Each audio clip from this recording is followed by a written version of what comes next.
चलिए सभी हाथ जोड़ ले वे। नमो अरिहंताणं नमो सेताणं नमो आयरियाणं नमो वज्रायाणं नमो लोये सर्वसाहुणम्।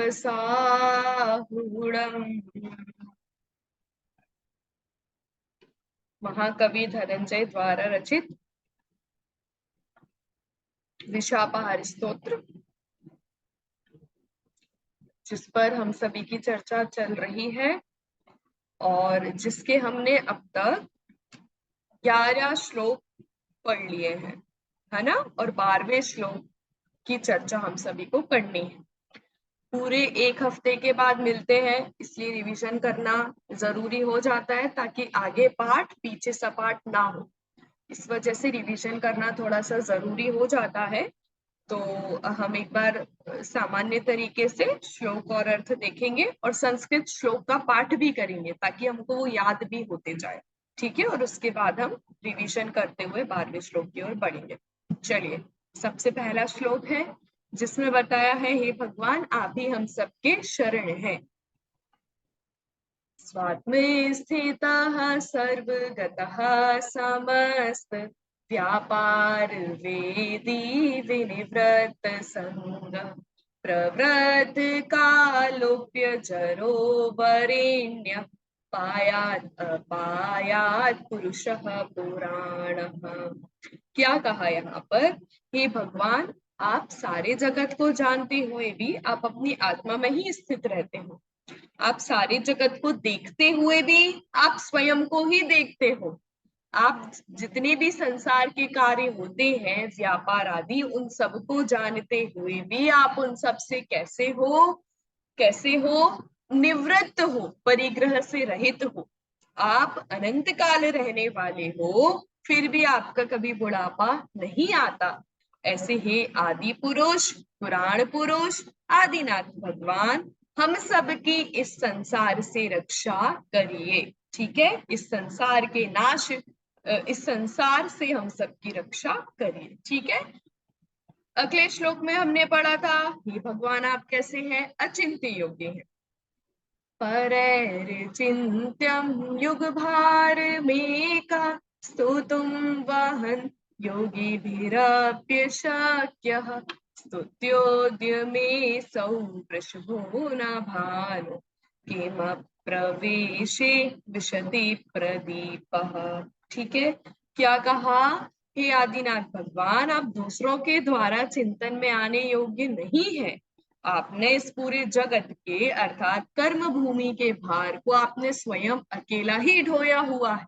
मुनि आदि भी आपकी स्तुति करने में असमर्थ हैं। हे आदिनाथ भगवान आज मेरे द्वारा आपकी स्तुति की जा रही है।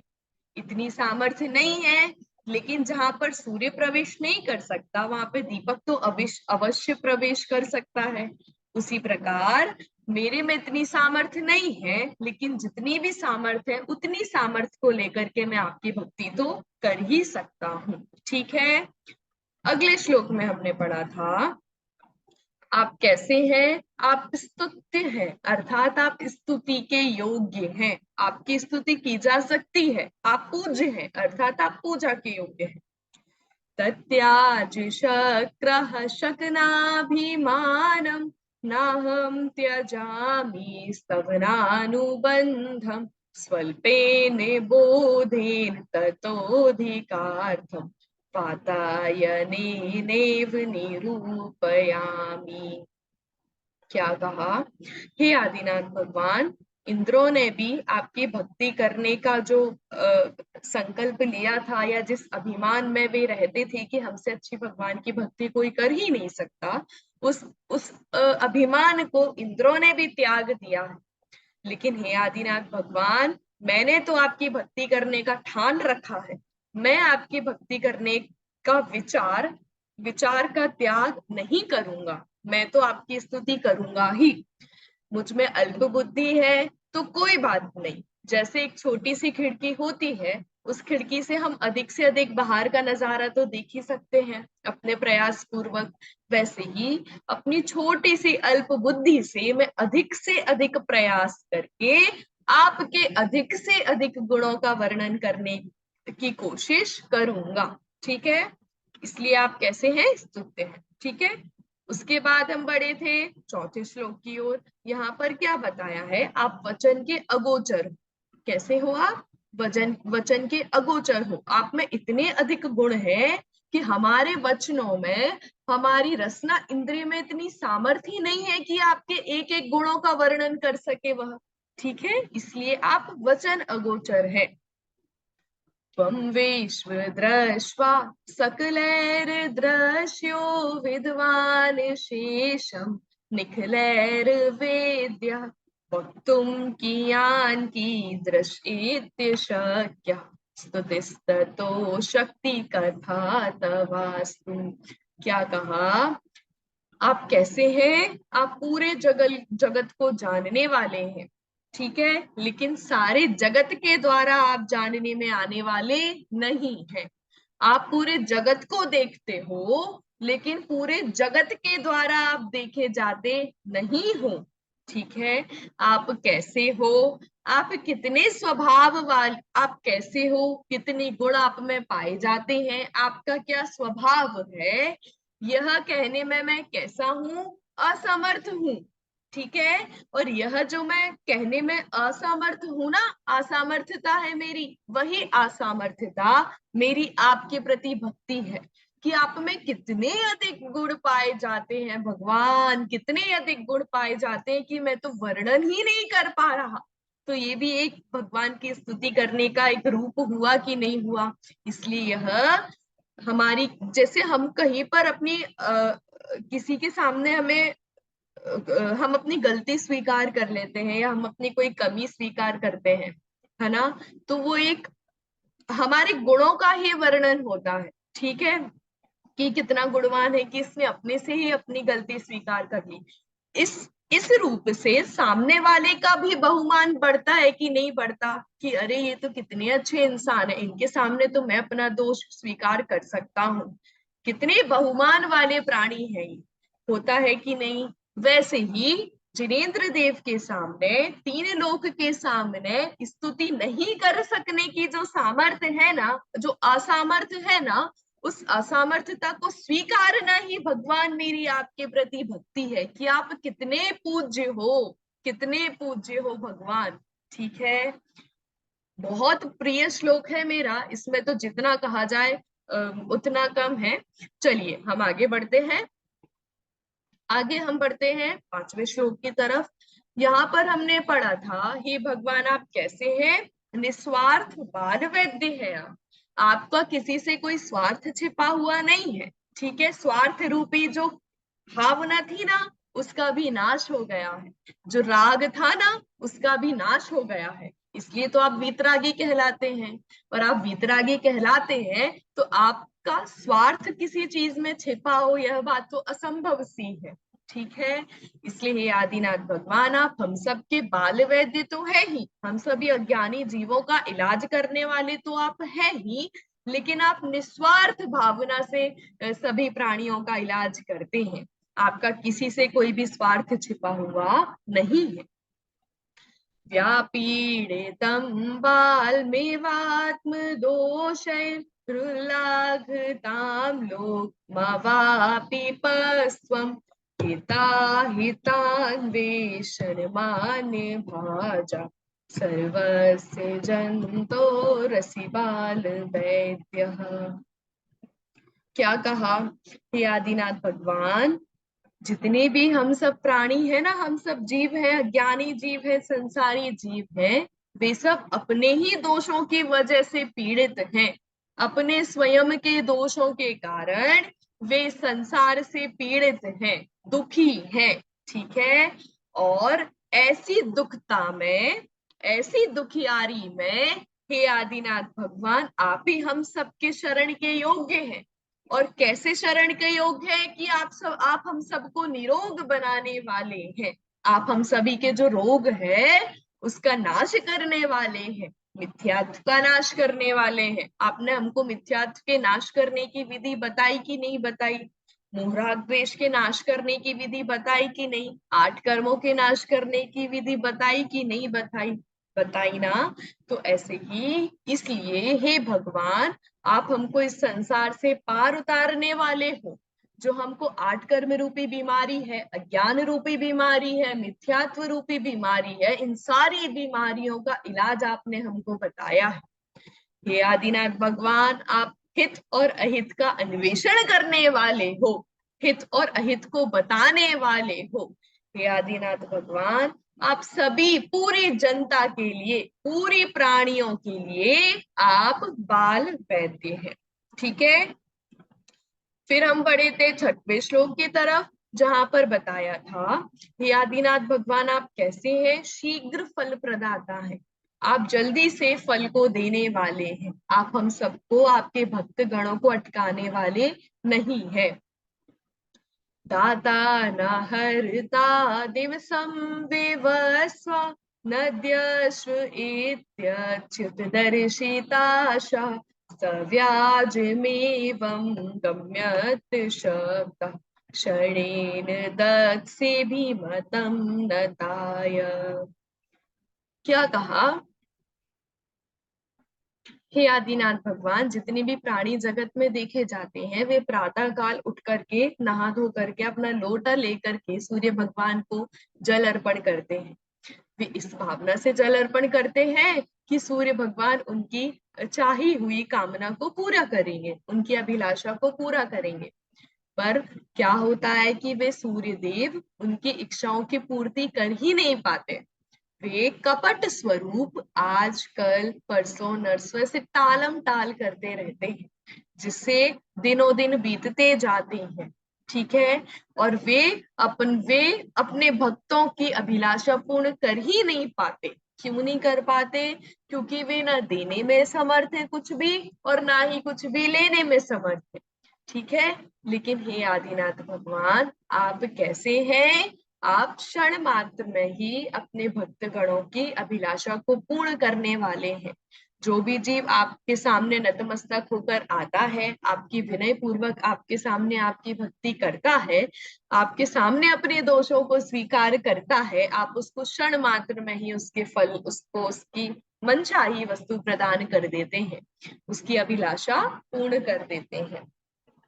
7वें श्लोक में क्या बताया था कि आपकी वीतरागता कैसी है? दर्पण के तुल्य आपकी वीतरागता है। उपैति भक्त्या सुमुखः सुखानि, त्वयि स्वभावाद् विमुखस्य दुःखम्, सदा वदातद्युतिरेक रूपस्तयोस्त्वमादर्श इवावभासि। क्या कहा यहाँ पर कि हे आदिनाथ भगवान, जो भी प्राणी आपके समक्ष आता है वह सुख को प्राप्त होता है, जो आपके विमुख जाता है उसको दुख उत्पन्न होता है। और यह बात तो स्वाभाविक है। ठीक है। स्वाभाविक बात है कि जो आपके पास आएगा वो अवश्य ही सुखी होगा, जो आपसे विमुख जाएगा वह अवश्य ही दुखी होगा। ठीक है। लेकिन हे आदिनाथ भगवान, जो भी जीव आपके विमुख जा रहा है ना, वह स्वयं के दोषों की वजह से आपके विमुख जा रहा है। आपने कोई भेद करके किसी अच्छे भक्त को अपने पास रख लिया, और जिसने थोड़ी सी कम भक्ति की थी उसको विमुख कर दिया। ऐसा था? ऐसा नहीं था। जो भी प्राणी आपके पास आया वो भी अपने ही वजह से आया। ठीक है। अपनी भक्ति पूर्वक ही आया। ठीक है। लेकिन जो भी आपसे विमुख गया वह भी स्वयं के कारण ही गया। उसमें आपने उसको कुछ डांट दिया होगा, चिल्ला दिया होगा, टोक दिया होगा, या उसने आपकी कोई भक्ति कम की होगी, दान कम दिया होगा, इस वजह से आप उससे अप्रसन्न हो गए, जिसकी वजह से वो आपसे दूर हो गया। ऐसा था क्या? नहीं। यदि कोई प्राणी आपके सामने आता है तो वो अपनी वजह से, और यदि नहीं आता तो वो भी अपनी वजह से। ठीक है। आपने किसी को अपने पास बुलाया या किसी को दूर किया है, ऐसा नहीं है। कैसे एक्सप्लेन किया इसको कि जैसे एक मिरर होता है, मिरर के सामने यदि मैं जाऊं तो वो मुझे दिखा देगा, ठीक है। और यदि मैं मिरर से दूर हो जाऊं, उल्टी पीठ करके खड़ी हो जाऊं, तो क्या दर्पण का कोई दोष है क्या? नहीं, वो मेरा ही दोष है कि मैं उल्टी खड़ी हुई हूँ और वो मेरी ही वजह से खड़ी हुई हूँ। यदि मैं सीधी खड़ी हो जाऊं तो दर्पण इसका प्रतिबिंब जरूर दिखाएगा। ऐसे ही हे आदिनाथ भगवान, यदि कोई आपके पास आया है तो वो स्वयं की वजह से आया है और वह अवश्य ही सुखी होगा, होगा, ठीक है। और यदि वो कोई आपसे विमुख गया है तो वो भी स्वयं की वजह से गया है, उसका स्वयं का दोष है। यदि आपके पास आएगा तो सुखी हो जाएगा। दर्पण के सामने हम जाएंगे तो हमें अपना प्रतिबिंब दिखाई दे जाएगा, ठीक है। और दर्पण से दूर जाएंगे तो स्वाभाविक है कि दर्पण हमारा प्रतिबिंब क्यों दिखाएगा, जिसकी उतनी सीमा है, जितनी उसकी सीमा है वो उतना ही दिखा पाएगा, ठीक है। इसमें दर्पण का कोई दोष नहीं है। प्राणी आपके पास आता है, सुखी होता है, इसमें आप कुछ करते हैं ऐसा नहीं है।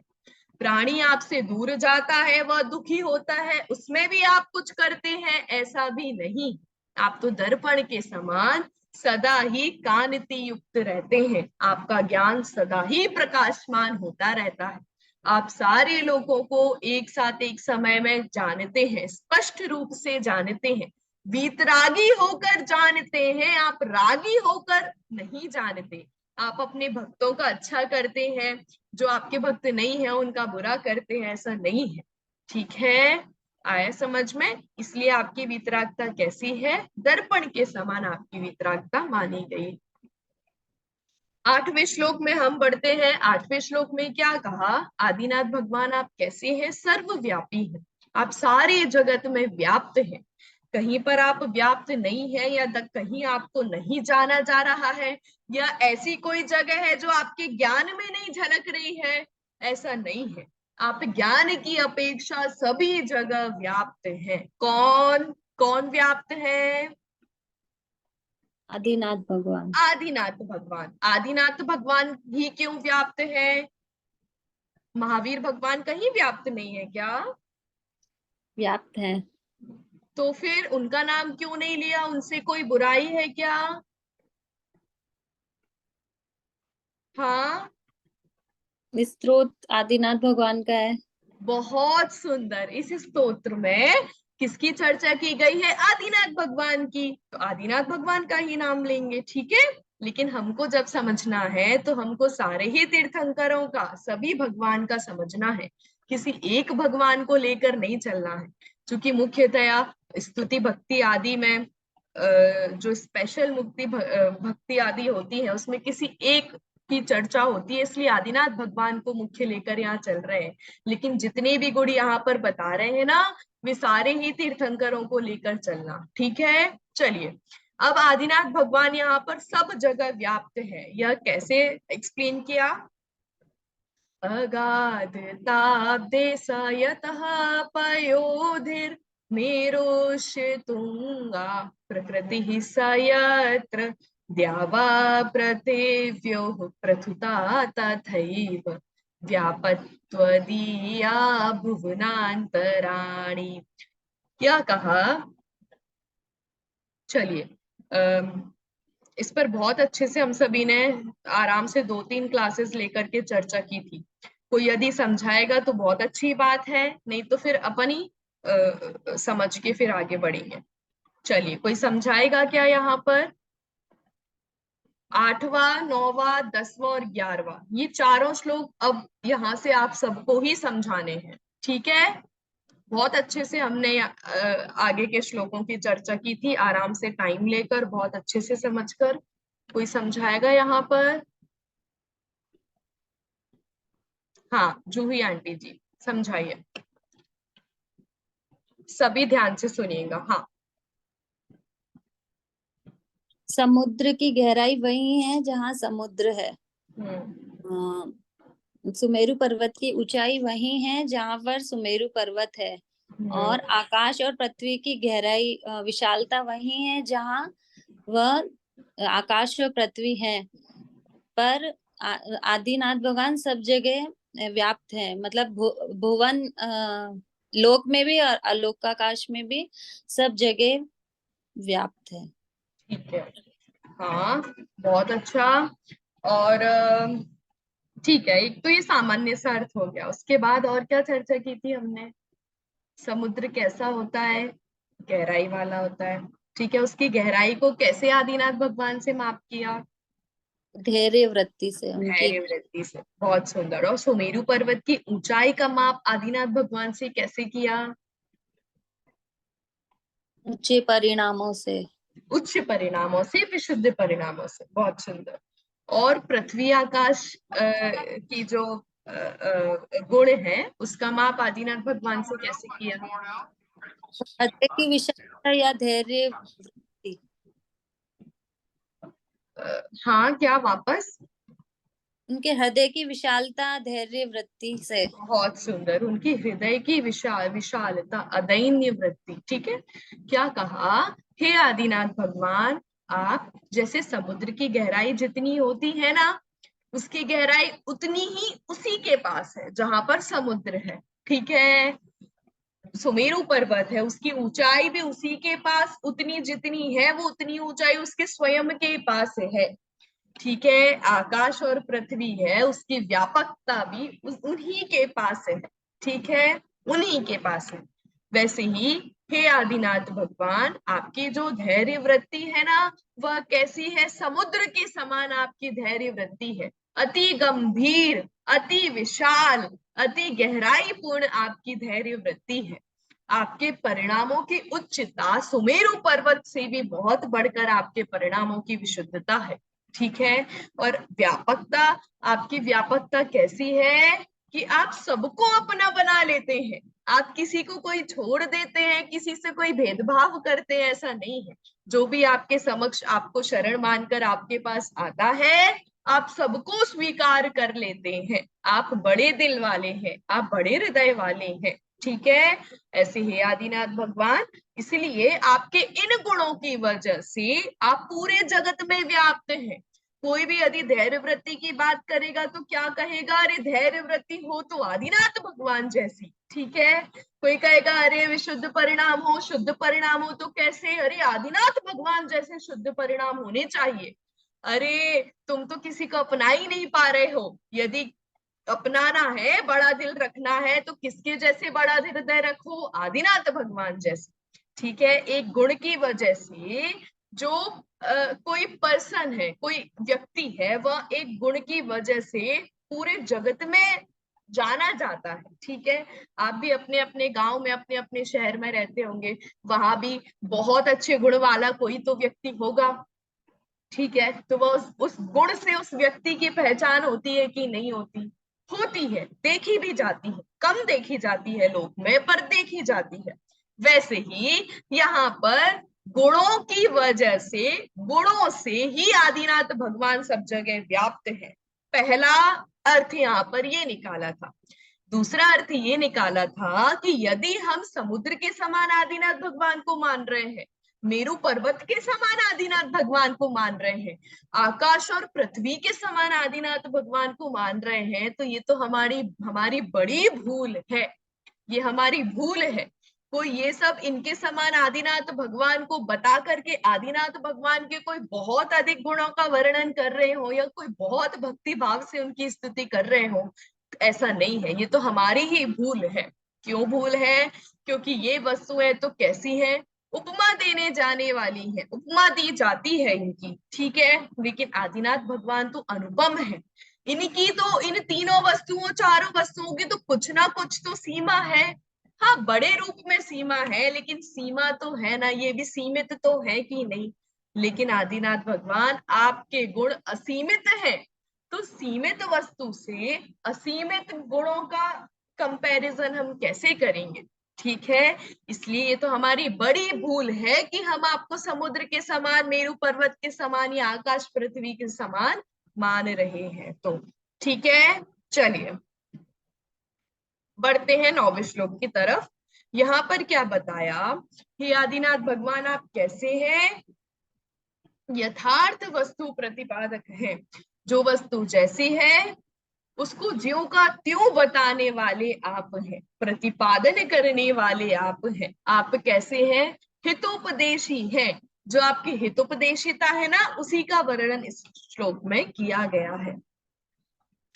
तवानवस्था परमार्थ तत्त्वं त्वया न गीताः पुनरागमश्च दृष्टं विहाय त्वं दृष्टिमेषि विरुद्धवृत्तोऽपि समञ्जसत्वम्। क्या कहा? हे आदिनाथ भगवान, सारा संसार कैसा है? अनवस्थित है। अनवस्थित है मतलब परिणमनशील है, ठीक है। और यही जगत की परमार्थता है, वास्तविकता है, ठीक है। यह किसने बताया ये सिद्धांत? आदिनाथ भगवान ने, ठीक है। तो आदिनाथ भगवान, हमने ये चीज तो मान ली कि इस परिणमन सब में होता है, और वस्तु, कोई भी वस्तु व्यवस्थित या फिर परिणमन रहित हो, ऐसी तो कोई भी वस्तु जगत में नहीं पाई जाती।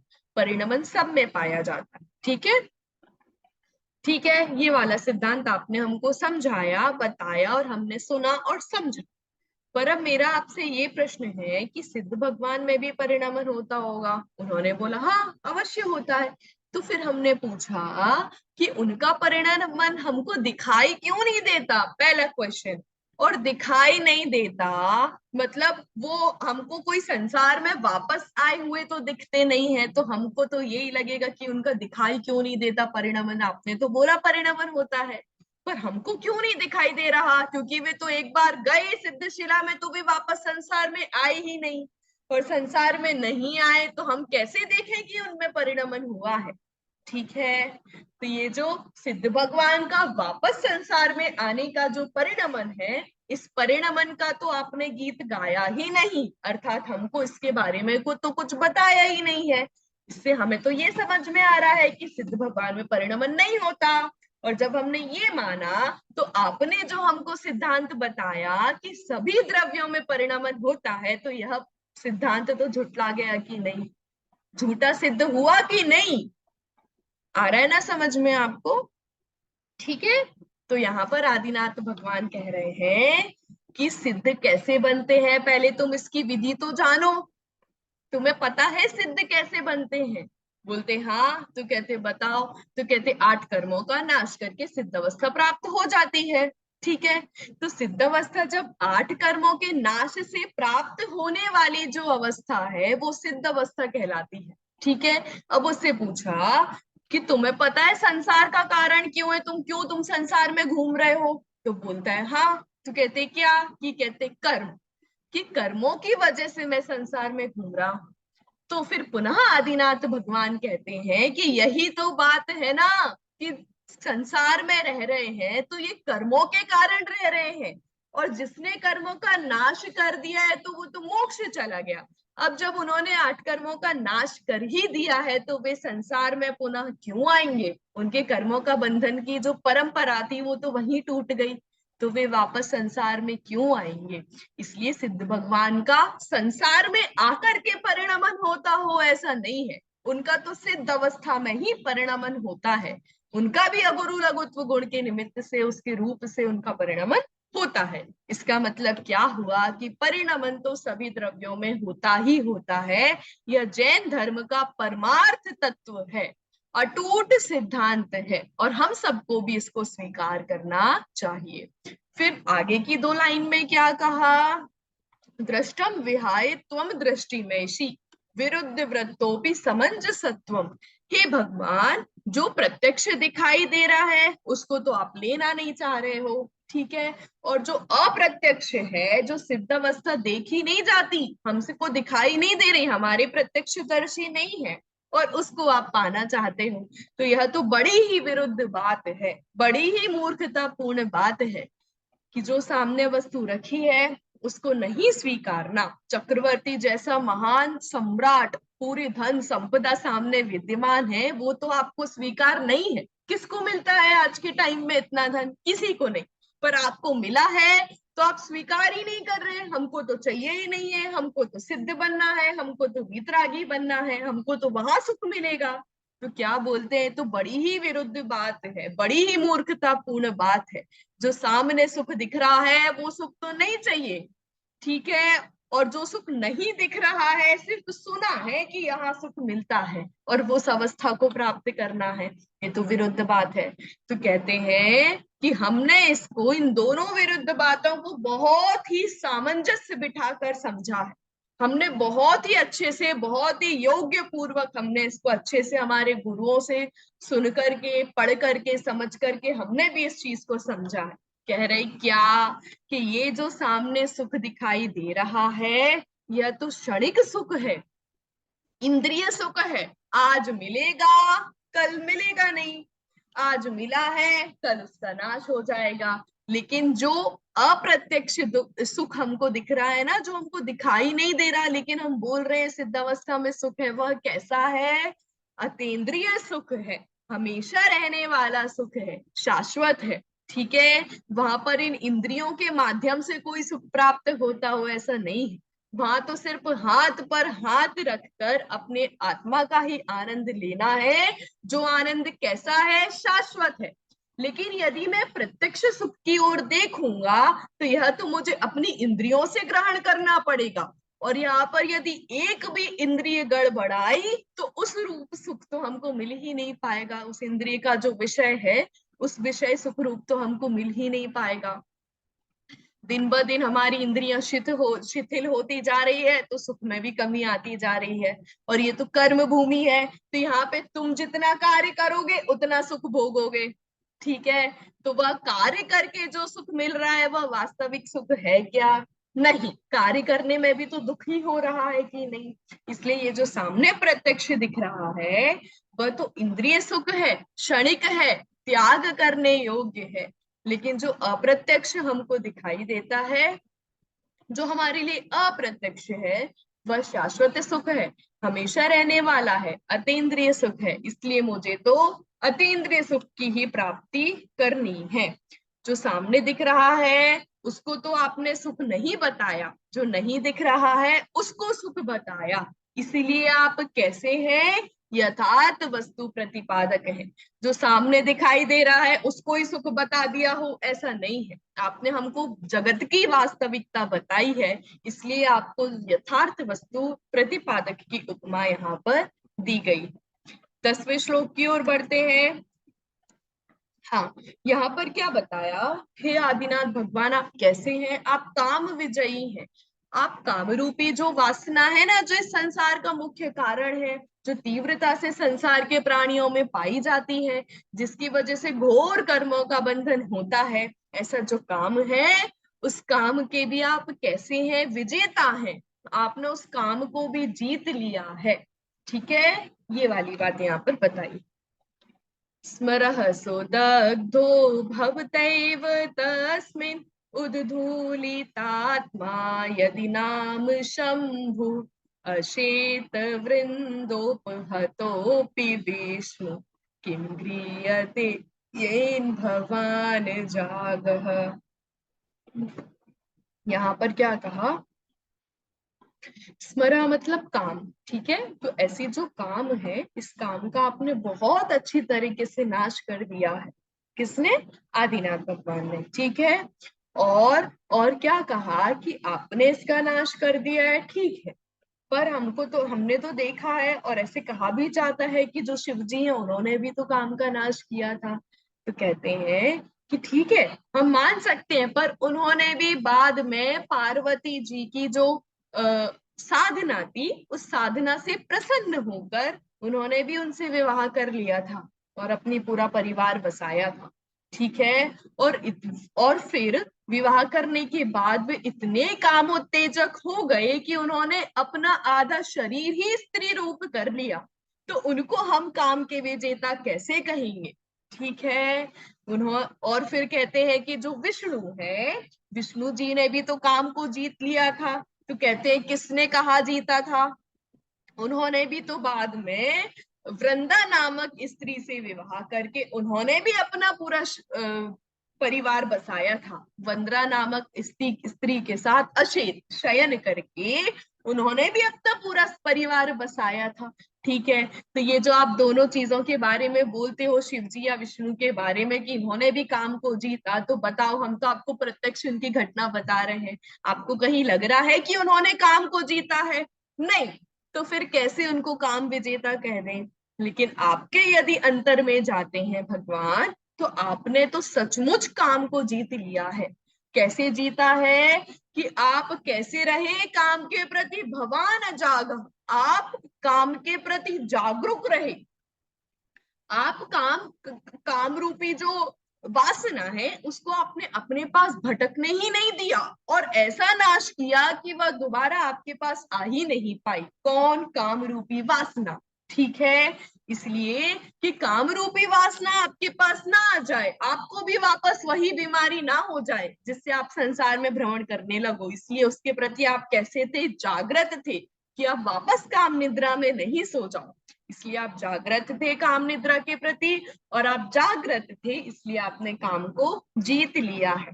फिर काम आपके पास क्यों आएगा और कैसे आएगा? क्यों? क्योंकि आप जागृत थे। ठीक है। किम गृह्यते येन भवान जागा, कैसे आपके पास काम आएगा? किस रूप में आएगा? आ ही नहीं सकता। ठीक है। ये वाली बात हमने 10वें श्लोक में पढ़ी। अब बढ़ते हैं हम 11वें श्लोक पर। यहाँ पर क्या बताया? हे आदिनाथ भगवान, आप कैसे स्वतः गुणवान हैं। आप स्वयं से ही गुणवान हैं। किसी के द्वारा आप गुणवान हुए हो ऐसा नहीं है। किसी से आपने गुण दो चार उधार ले लिए हो ताकि आपके भक्त बढ़ जाएं, ऐसा है क्या? नहीं। आप स्वयं ही स्वतः गुणवान हैं। आप में स्वयं ही वे गुण पाए जाते हैं कि जिसके द्वारा आप पूज्य माने जाते हैं। ठीक है। चलिए इसका पाठ करते हैं। स नीरजः स्यात् परो भवान् वा तद्दोष कीर्त्येव न ते गुणे त्वं स्वतोऽम्बुराशिर्महिमानादेवस्तोकापवादेन जलाशयस्य।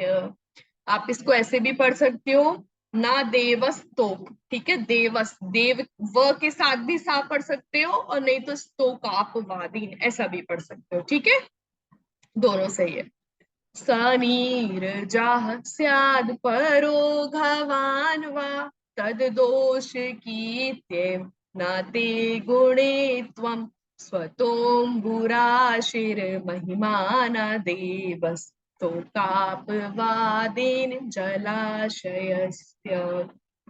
हाँ, ये तो एकदम लेटेस्ट श्लोक है। इसका अर्थ तो सबको आशा रखती हूँ कि मैं याद ही होगा। ठीक है। बहुत सुंदर श्लोक है, ये भी मेरा एक पसंदीदा श्लोक है, और इस पर तो हमने बहुत अच्छे से चर्चा भी की थी। तो इस श्लोक के बारे में आज कौन बताएगा?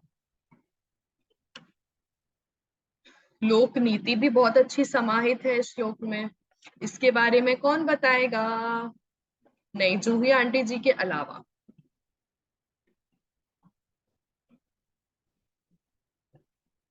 ज्योति आंटी जी, आप बताएंगी क्या? मेरे इसकी क्लास मिस कर गई थी, भावार्थ मेरा रह गया था, इसका समझ में अच्छा नहीं आया था। हाँ। अच्छा अच्छा, कोई बात नहीं। और कोई जो उपस्थित था पिछली क्लास में?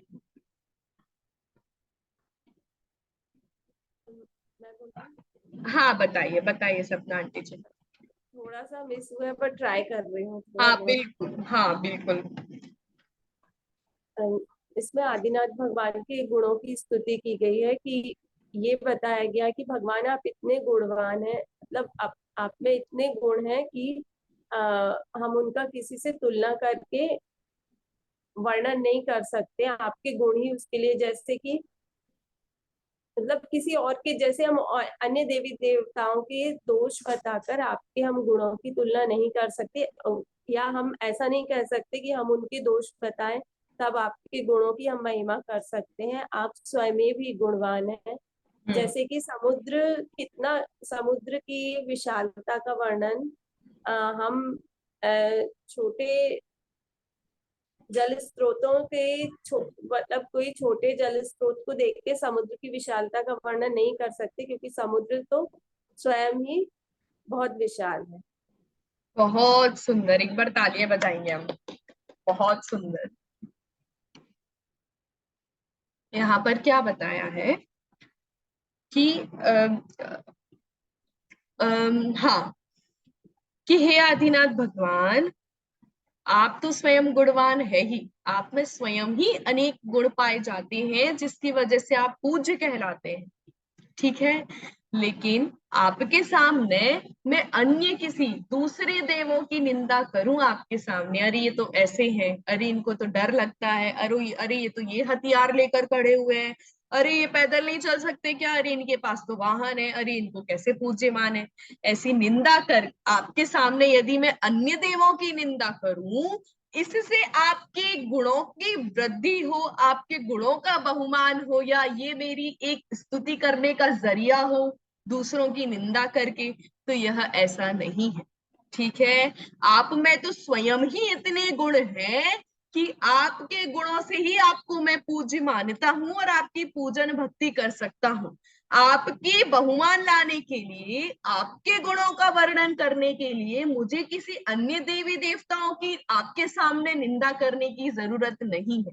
यदि मैं उनकी निंदा आपके सामने करता हूं इस प्रयोजन से कि आपकी भक्ति हो रही है, तो यह तो आपकी भक्ति नहीं हुई, यह तो अभक्ति कहलाई, कि मैंने आपको कम समझा तभी तो मैं दूसरे की निंदा करके आपके गुणों का वर्णन कर रही हूँ। ठीक है, आया समझ में? किसी चीज में यदि दूसरी वस्तु की मिलावट होती है तो वह वस्तु 3 काल में शुद्ध नहीं मानी जाती। आया समझ में?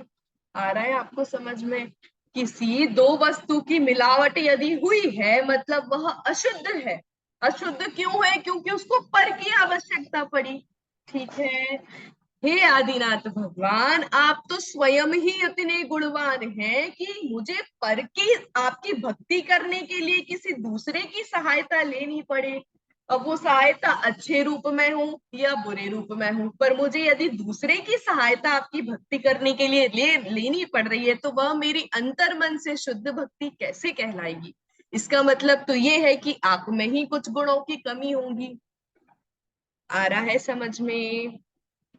इसलिए जब हम किसी प्राणी के सामने जाते हैं, उसको पूज्य मानते हैं, उसके दर्शन करते हैं, पूजन भक्ति करते हैं, तो दूसरों की निंदा करके उसकी भक्ति नहीं करनी चाहिए। ठीक है, लोक नीति में भी हम बोलते हैं कि नहीं, हमको कभी निंदा नहीं करना चाहिए। आप मेरी भावना में पढ़ते हो कि नहीं? किसी ने पढ़ी है मेरी भावना ध्यान से कि नहीं? ठीक है, मेरू भावना में आया है कि नहीं आया कि मुझसे किसी की निंदा ना हो भगवान, ऐसी भावना में रखती हूँ। ठीक है, किसी की निंदा करना कोई बहुत अच्छी बात है क्या? नहीं। ठीक है, वो किसी भी प्रयोजन से, ठीक है, किसी की निंदा करना बिल्कुल अच्छी बात नहीं है, उससे कर्मों का ही बंधन होता है। फिर हे भगवान, जो शुद्ध भाव वाली, शुभ भाव वाली ये जो भक्ति है, उस भक्ति में मैं दूसरों की अशुभ भावना से मैं दूसरों की निंदा करके आपकी भक्ति करूं, ये तो बिल्कुल भी उचित नहीं है। जितना पुण्य तो मुझे आपकी भक्ति करने का नहीं लगेगा, उससे दुगना कर्मों का बंधन तो मुझे निंदा करके हो जाएगा। ठीक है, इसलिए हे आदिनाथ भगवान, आप स्वयं ही इतने गुणवान हैं कि आपके गुणों का वर्णन करने से, आपके गुणों को याद करने से, स्मरण करने से ही आपकी, मुझ में इतनी सामर्थ्य नहीं है कि मैं सारे गुणों का वर्णन कर सकूं। आप में पढ़ रहे हैं कि नहीं हम स्टार्टिंग से, तो हमें दूसरों की निंदा करके आपके गुणों की वृद्धि क्यों करवानी है? हमें दूसरों की निंदा करके आपके प्रति बहुमान क्यों लाना है? ठीक है, आप स्वयं ही इतने गुणवान हैं। जैसे उदाहरण दिया फिर क्या, कि जैसे कोई समुद्र है, तो समुद्र का क्या स्वभाव होता है? समुद्र विशालता, समृद्धता। ठीक है, समृद्धता से समृद्धता से समुद्र को जाना जाता है। जैसे ही मैं अभी समुद्र कहूंगी आपको, तुरंत विशालता की, जो बहुत बड़ा होता है वह समुद्र कहलाता है। जब मैं समुद्र बोलूंगी तो आपको क्या नदी याद आएगी क्या, कि जो छोटा सा होता है वो समुद्र होता है? नहीं। क्यों? क्योंकि सागर का, समुद्र का स्वभाव ही उसकी विशालता है। ठीक है, आया समझ में? अब मैं समुद्र में जाकर के, समुद्र के पास जाकर के बोलूं अरे तालाब तो इतना छोटा होता है, अरे नदी तो इतनी छोटी होती है, अरे तालाब में तो कुछ होता ही नहीं है, समुद्र में तो कितना बड़ा है, यहाँ पे कोई पानी पिए तो वो पूरा पी ही ना पाए, इतना ज्यादा पानी होता है, अरे तालाब में तो इतना सा पानी होता है, इससे क्या समुद्र को फर्क पड़ेगा क्या? नहीं पड़ेगा। तो समुद्र के सामने तालाब की निंदा करने से क्या फायदा है? ठीक है। ऐसे ही आदिनाथ भगवान, आप तो स्वयं वीतरागी हैं, आपके सामने यदि मैं किसी अन्य देव की निंदा करूं तो इससे आपका क्या, मेरा ही नुकसान है कि मेरे ही कर्मों का बंधन हो रहा है? ठीक है। इसलिए आप स्वभाव से ही कैसे हैं? वीतरागी हैं, गुणवान हैं। जैसे समुद्र स्वभाव से ही समृद्धता के रूप में जाना जाता है। आप समुद्र को कभी नहीं, ऐसा इमेज है, आपसे नींद में भी यदि कोई पूछेगा कि समुद्र कैसा होता है तो आप कभी नहीं बोलोगे जो छोटा सा होता है वो समुद्र होता है, आप यही बोलोगे जो बहुत बड़ा होता है, जो विशाल होता है, जिसका पानी अगाध होता है, वो समुद्र कहलाता है। वैसे ही आदिनाथ भगवान का यदि जैसे ही नाम लेते हैं तो कैसे जाना जाता है? अरे जो वितरागी होते हैं। क्यों? क्योंकि वो उनका स्वभाव है। अरे जो जानते देखते हैं, क्यों? क्योंकि वो उनका स्वभाव है। तो हे आदिनाथ भगवान, आपके स्वभाव से ही आपकी पहचान होती है। आप में जो गुण है वे आपके स्वभाव से ही है। किसी अन्य की निंदा करने से आप में वो गुण प्रकट नहीं हो गए। और उन गुणों का वर्णन यदि मैं किसी अन्य की निंदा करके करूंगा तो यह मेरी भक्ति कहला ही नहीं सकती। आ रहा है समझ में? इससे क्या, इस श्लोक में बहुत कुछ सीखने को मिलता है और बहुत सुंदर तरीके से माँ कवि धनंजय ने इस श्लोक की रचना की है। बहुत ही अच्छा भावार्थ इसमें समाहित है। क्या कि भगवान की भक्ति किसी की निंदा करने से नहीं की जा सकती, पहली बात। दूसरी बात, हमको लौकिक शिक्षा भी इस श्लोक से मिलती है कि हमको कभी किसी की निंदा नहीं करनी। जो है वो उसका स्वभाव से ही है। कोई कम है तो ठीक है, वो उसका। कोई बहुत ज्यादा आगे बढ़ गया तो वो उसके स्वयं की वजह से बढ़ा। ठीक है। हम किसी की निंदा किसी से करें ऐसा नहीं है। हम तालाब को समुद्र से कंपेयर करें तो कोई हमको ही मूर्ख कहेगा कि अरे तालाब तो छोटा होता ही है, उसकी क्या निंदा करना, समुद्र तो विशाल होता ही है, उसका क्या तालाब से उसको करना, कंपेयर करना। ठीक है। इसलिए हमको कभी भी लोक में भी किसी वस्तु को, किसी द्रव्य को किसी से कंपेयर नहीं करना। सब जीव अपने अपने अनुसार रहते हैं, उनके स्वयं के कर्मों का बंधन है, स्वयं के कर्मों का फल है, स्वयं का निमित्त है और स्वयं का उपादान है। वे सब अपनी अपनी योग्यता से इस संसार में रहते हैं और अपना कार्य करते हैं। हम किसी को किसी से कंपेयर करें तो एक वस्तु का तो दूसरे, एक द्रव्य का तो दूसरे द्रव्य में अभाव ही है। ठीक है। यह श्लोक हमको स्वतंत्रता की सिद्धि भी कराता है। ठीक है, कि तालाब की स्वतंत्रता तालाब की है, तालाब कभी समुद्र में आके नहीं मिल सकता, और समुद्र की तो स्वतंत्रता समुद्र में ही है, समुद्र कभी तालाब में नहीं मिल सकता। समुद्र यदि तालाब में मिल गया तो वह क्या समुद्र कहलाएगा क्या? नहीं। और तालाब यदि समुद्र में मिल गया तो वह तालाब कहला पाएगा क्या? नहीं, उसका अस्तित्व ही खत्म हो जाएगा। दो वस्तुओं को जब मिक्स करते हैं तो दोनों वस्तुओं का अस्तित्व ही नष्ट हो जाता है, वह अपने शुद्ध रूप में रह ही नहीं सकती। आया समझ में कि नहीं आया? ठीक है। चलो इसका भावार्थ देखते हैं।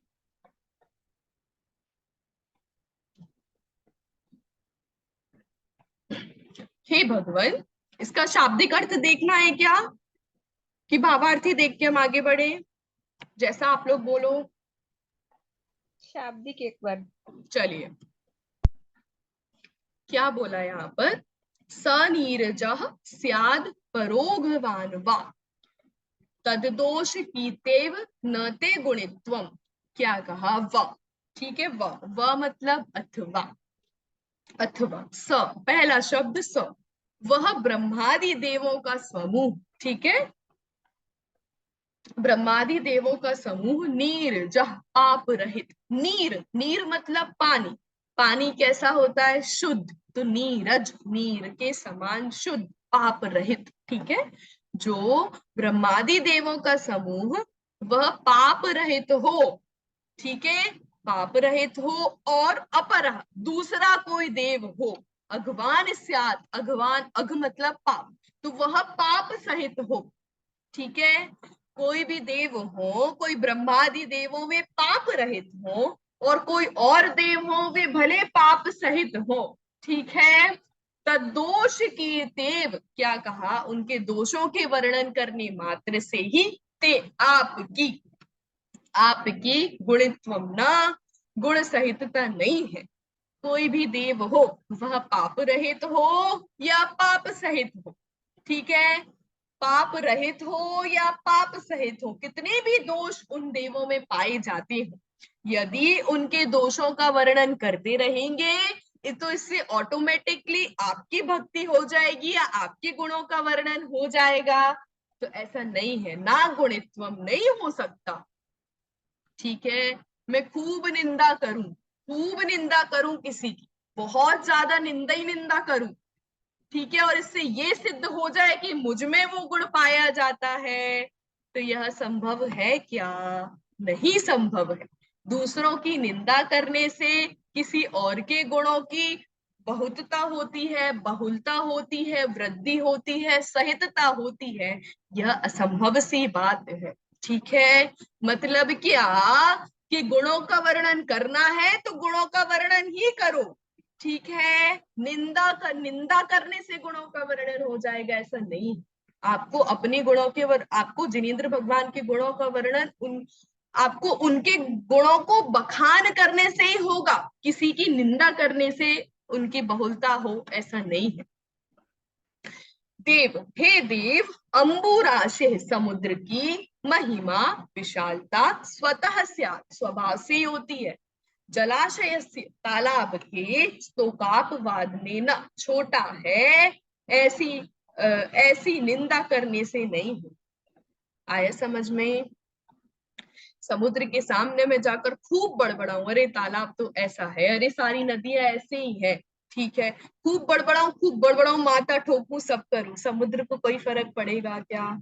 नहीं। इससे समुद्र की बड़ाई हो जाएगी क्या? नहीं, बल्कि तालाब की ही निंदा होगी, और तालाब के पास तो हमको कभी जाना ही नहीं है। आप अन्य देवों की बुराई करो तो आपको क्या अन्य देव जिनेंद्र भगवान को फर्क पड़ेगा क्या? उससे नहीं पड़ेगा, ठीक है, और आपको तो जिनेंद्र भगवान के पास ही आना है, आपको तो अन्य देवों के पास जाना ही नहीं है, तो उनकी निंदा करने से आपका क्या प्रयोजन है? इससे अच्छा तो यह है ना कि आपको जिनके पास रोज रोज आना है, जिनसे आपको रोज मिलना है, आप उन्हीं की गुणों का वर्णन करो। आया समझ में? ठीक है, भावार्थ देखो। यहाँ पे जो स्याद ऊपर एक फर्स्ट लाइन में जो लिया है उसी को तीनों में लगाया है ना? हाँ, स्यात् परोघवानवा, हाँ उसी को तीनों में लगाया है, ठीक है। स्यात् कोई एक मतलब संज्ञा नहीं है, वो ऐसा है, स्यात् कथनचित, ऐसे इस अर्थ में आता है, ठीक है, ठीक है। हाँ, सर्वनाम नाम उस के रूप में आता है तो उसको हम प्रयोग कर सकते हैं, कोई एक विशेष संज्ञा नहीं है कि उसको एक ही बार ले हम, है ना? हाँ, चलिए भावार्थ। हे भगवान, दूसरे के दोष बतलाकर हम आपका गुणीपना सिद्ध नहीं करना चाहते, क्योंकि आप स्वभाव से ही गुणी हैं। सरोवर को छोटा कह देने मात्र से समुद्र की विशालता सिद्ध नहीं होती, किंतु विशालता उसका स्वभाव है, इसलिए वह विशाल बड़ा कहलाता है, ठीक है, आप तो स्वयं ही इतने गुणों से विशाल हैं, गुणवान हैं, जिनमें गुण नहीं है उनकी निंदा करने से क्या प्रयोजन भगवान? इससे अच्छा मैं आपके गुणों का अनुवाद करूं जिससे मेरा ही शुभ होगा, ठीक है। चलिए, इसलिए हमको लोक में भी कभी किसी की निंदा नहीं करनी चाहिए। निंदा कर जो चीज बुरी होती है ना वो सबको बुरी लगती है, मतलब उसका परिणाम किसी ना किसी रूप में बुरा ही होता है, ठीक है, भले आपका प्रयोजन ये हो कि इससे गुणवत्ता दिखाई दे रही है, पर वो निंदा करना जब कार्य ही बुरा है तो उसका फल भी बुरा ही होगा, उसमें भले आपका प्रयोजन अच्छा छिपा हुआ हो, तब उस जगह प्रयोजन की महत्ता नहीं होती, निंदा तो यदि धार्मिक अपेक्षा से ना देखें, लोक की अपेक्षा से देखें, तो भी निंदा को कहीं पर भी उपादेय नहीं माना गया है।